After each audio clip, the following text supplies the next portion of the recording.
পরিত্যাজ্য মামেকং শরণং ব্রজ অহং তং সর্বপাপেভ্য মোক্ষামি মা শুচ।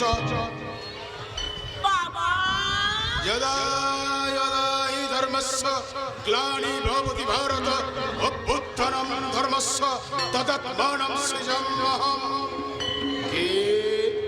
কে তুমি মা? আমি একজন হতভাগিনী নারী, আপনার চরণ দর্শন করে আজ আমি ধন্য হলাম বাবা। কিন্তু নারী, আমি যে দিব্য দৃষ্টি দিয়ে দেখতে পাচ্ছি তোমার বড় কষ্ট, সর্বদা কলহ আর অশান্তিতে তোমার জীবন বড়ই দুর্বিষহ। আপনি ঠিকই বলেছেন বাবা, আমার স্বামী আমাকে একদম সহ্য করতে পারে না, আর ছেলেরা তোমাকে মা বলেই গণ্য করে না। তবে হ্যাঁ, ওই ছোট ছেলেটা যা একটু ভক্তি শ্রদ্ধা করে। আসলে তুমি অত্যন্ত সহজ সরল শান্ত স্বভাবের নারী তো, তাই তোমার এত কষ্ট। আচ্ছা বাবা, আমার এই কষ্ট কি দূর করা যায় না?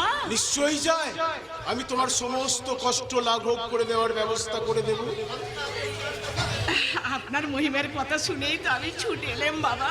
জানেন বাবা, আমার বড় ছেলে গতকাল একটা নষ্টা মেয়েকে বাড়িতে ঢুকিয়ে অশান্তি সৃষ্টি করছে। মেয়েটা আমার অন্ধ, তার পিছনে আমাকে দিন রাত খেটে মরতে হয় বাবা। অন্ধ? কি কষ্ট, কি কষ্ট। আচ্ছা, মেয়েটা কি জন্মান্ধ? না, ইয়ে মানে হ্যাঁ হ্যাঁ বাবা, মেয়েটা আবার ব্যভিচারিণী। আমার ওই মেজ ছেলের মাথাটাও খেয়েছে। সে শুধু ব্যভিচারিণী নয় রে মা, সে চণ্ডালিনী। শনির অংশে তার জন্ম। তাকে বাড়ি থেকে তাড়াতে না পারলে তোমার সংসারে যে শান্তি আসবে না। দোহাই দোহাই বাবা, দোহাই, ওই মেয়েটার একটা কোনো ব্যবস্থা করে আমার সংসারটাকে আপনি বাঁচান। মেয়েটা আমার সারা সংসারটাকে বশ করে রেখেছে। ওর জন্য আমি আমার বড় ছেলের বিয়ে পর্যন্ত দিতে পারছি না।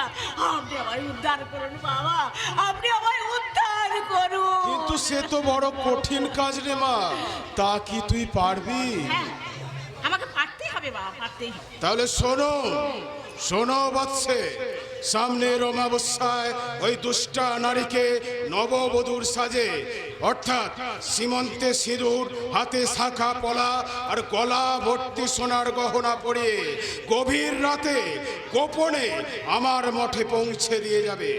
আমি তাকে নতুন মন্ত্রে দীক্ষা দিয়ে পূর্বজন্মের সমস্ত স্মৃতি ভুলিয়ে দেব।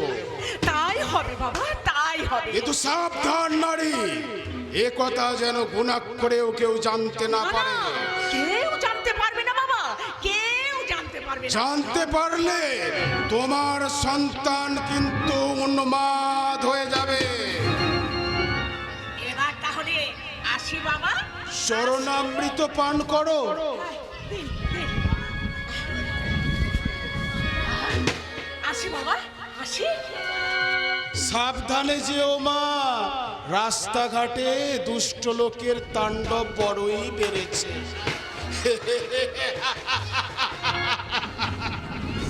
উল্লাসে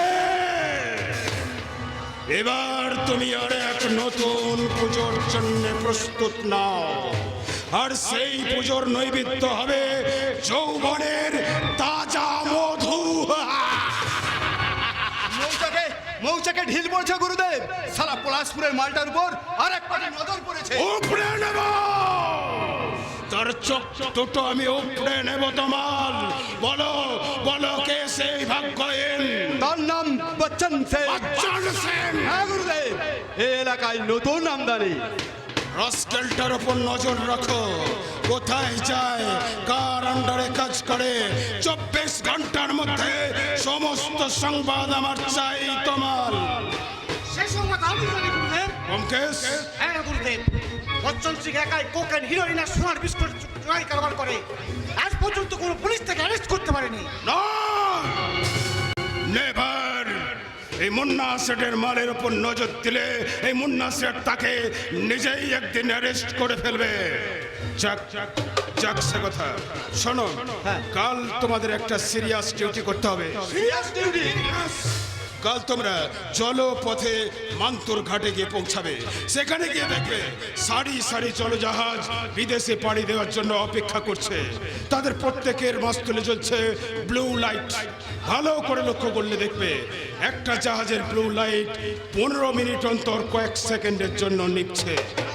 তোমরা সেই মাস্তুলে গিয়ে উঠলেই কঙ্কালের পোশাক পরা দুটো লোক তোমাদের দিকে এগিয়ে আসবে। তাকে আমাদের কার্ড দেখালেই তারা তোমাদের হাতে তুলে দেবে একটা ব্রিফকেস। হ্যাঁ, ভোর হওয়ার আগেই সেই ব্রিফকেসটা আমার কাছে পৌঁছানো চাই। তার জন্য তোমরা অবশ্য 20,000 টাকা করে বকশিস পাবে। সময়ে পৌঁছে যাবে গুরুদেব। আর না পৌঁছাতে না পারলে তোমাদের লাশ দুটো আমি কেটে কুচি কুচি করে এই গঙ্গার জলে ভাসিয়ে দেব। কথাটা স্মরণ রেখো।